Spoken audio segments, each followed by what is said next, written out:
Hi Frank, we've sort of Chisora said it's an emotional ride for him, but you've been there from the start. You made the debut with you. Did you ever envision that you'd be here at the end as well?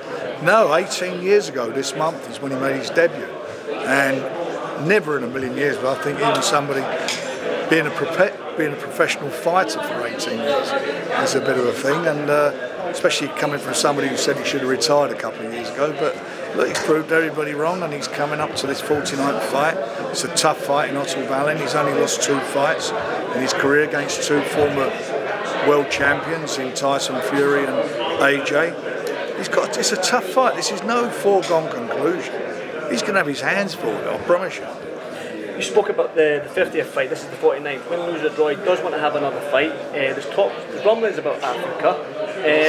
He said his concerns about going to the Congo, South Africa and all these places, but there is talks about His Excellency Turki Al-Sheikh going to Africa, re-season Africa with AJ and Coley, maybe. Would Dubois be in the undercard? Would you like to be there and promote that fight and get him on the undercard? We'll see what happens. I mean, first of all, let's get the 49th out of the way. That's the most important thing, and focus on that. It's going to be an emotional night, and it tells you about the British public's affection for him and the amount of tickets all the guys on the undercards have personally sold. This is going to be a very atmospheric night, an emotional night. I mentioned earlier, this fight has sold more tickets than Bugner versus Henry Cooper. It's sold more tickets than Lennox Lewis against Oliver McCall. There's a whole raft of them. It sold more tickets, and it's not for a world title. But what it is for, and everybody forgets, it's an eliminator for the IBF title. So if he comes through, his fight could be for the world title, for the IBF title. That's Daniel Dubois. Now, one final one for me. Obviously, he said he doesn't care about the titles. He's all about the cash and the money and. Well, where's money come from? Well, titles, I suppose. There you go. So there you go. What I was going to mention about that 50k Rolex, is that a gold Rolex or a 50k Rolex? What did he say? I don't know. I'm just some bloke I know who's he's coming back from Thailand. He said he'd sort one out for me. I'll take one of them, Frank. Okay, I'll do that. Frank, just to put a couple of questions. Derek obviously talked about legacy there. He said, I don't care about legacy. You guys can define the legacy for me. What do you think Derek Chisora's legacy is? His legacy is that he served British boxing and world boxing with all of his heart and all his determination. He's never been in a boring fight. He comes out the ring with nothing. He leaves everything in the ring in every fight he has. And what are your favourite memories, either working with him, working against him? I've got favourite memories and horrible memories, but my favourite ones, I suppose, are the Klitschko fight, which was behind the scenes was dreadful for him.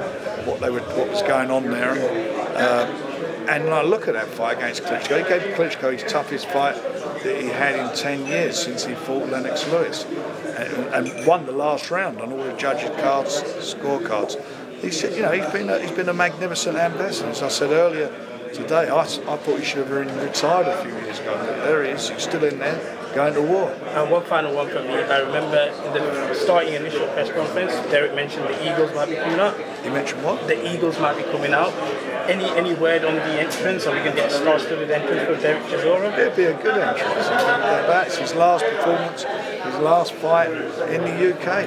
It's the last dance for Derek in the UK. Frank, I just wanted to get a comment from yourself. Carlos Adames put out a tweet earlier today saying he got refused entry to the UK, to Saudi Arabia. That's not true. It's not true. There's no problems whatsoever. He will be in the ring facing, we hope, the new champion in Hamza on the 22nd in Riyadh as part of the Riyadh season. Is he in Saudi Arabia now? Did he get on the flight then? I don't know where he got it, but it ain't no problem. He'll be there. Another one as well. I spoke to Ben Shalom last week, and he said that the rematch between him, Liam Cameron and Ben Whittaker is edging closer. I guess from a Queen's point of view, is that any truth to that? Can we see an announcement soon? There's no fight till anything's signed. I think Ben Shalom said a lot of things lately, and he did say, I think his last couple of comments were, what was the title fight that AJ's fighting in Africa against the goalie? I mean, come on, you've been around the block enough, you should know these things. Frank, just want to ask, say if Daniel comes through Josie Parker, you've mentioned this is an IBF eliminator. If Derek wins, do you hold an interest in making Daniel Dubois versus Derek Chisora? Let's see what happens with Daniel on the 22nd of February in Riyadh when he meets Joe Parker, which is a cracking fight, no foregone conclusion. Let's see what happens with that and who the winner of that is, and let's see what happens on Saturday night here in Manchester and see what happens. Then we can make an informed decision on what we're going to do. But look, it's exciting times for heavyweight boxing. Absolutely the best time ever for heavyweight boxing. You know why? Because we're making the fights happen. Frank, just given your relationship with Turkey Al-Sheikh and Riyadh and everybody out there, I'm sure you've seen the confusion around Canelo-Crawford over the last couple of days. Can you comment? Can you tell me if the fight's still on? Only what I see on the Ring magazine, the Ring site, saying that the fight's off. Correct me if I'm wrong. Currently, that's what we've seen. Yeah, off in September. And the word in the street is they're trying to make him against Jake Paul, and one of the sticking points is maybe the weight. Do you think it's likely then we do see a Canelo and Jake Paul fight then at this moment in time? Money will determine that, won't it? For him? You know, everybody said they want to see Jake Paul fight somebody. He's going to be fighting somebody. Tough fight. I mean, I want to see the Crawford fight. That's the fight I want to see. Frank, any talks with Tyson Fury? I know he's announced his retirement. A lot of people also say maybe that's not retirement, maybe he just wants a bit more money. But have you talked to him? He's got plenty of money. He's got plenty of money. You know, he's retired, he's spending time with his family, he's enjoying life. He hardly sees his kids and his wife last year. He's got 7 children. So he's spending some quality time while they're young, seeing them. You know, boxers make a lot of sacrifices in their careers. You know, they give up their youth and to become champions and achieve their dreams and desires. And it's a hard, probably the hardest profession out there. And he's retired, and everybody should respect that. And if he comes back, he comes back. If he don't, you know, appreciate all what he did in the ring. One of the best 2 heavyweights of the 21st century.